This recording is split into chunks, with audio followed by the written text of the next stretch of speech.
Бұрын мысалы мынандай жағдайлар болатын, бұны әсіресе балалар мен ата-аналар ескеру керек деп ойлаймын. Бұрын жаңағы баланы тексергенде, кіретін кезде бір телефондар табылып жатса, енді телефон алып кіруге болмайды деп айтылады, қазірде айтылып жатыр. Телефонды алып қалып баланы өткізіп жібере беретін. Енді жаңағы айтылғаннан кейін бала анау тексеруден өтетін кезде баладан телефон табылса, болды, бала ұбт-ға енді кірмейді. Дұрыс.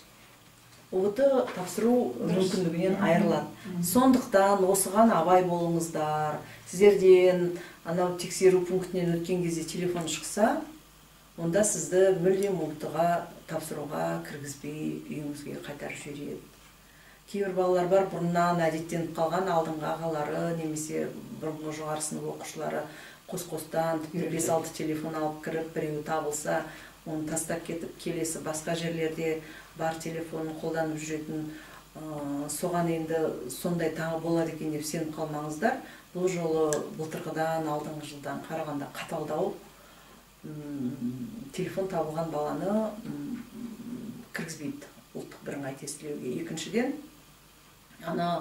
кіргеннен кейін де бір амалын тауып телефон қолданып отырсаңыз, немесе басқа да артық ауыз қағаз, кітапша, тағы басқа қолданып отырғандарыңыз видеоға түсіп қалған болса, сіз ұбт тапсырып кеткеннен кейін де сіздің жаңағы ұбт-ыңыздың нәтижесін жоққа шығаруы мүмкін.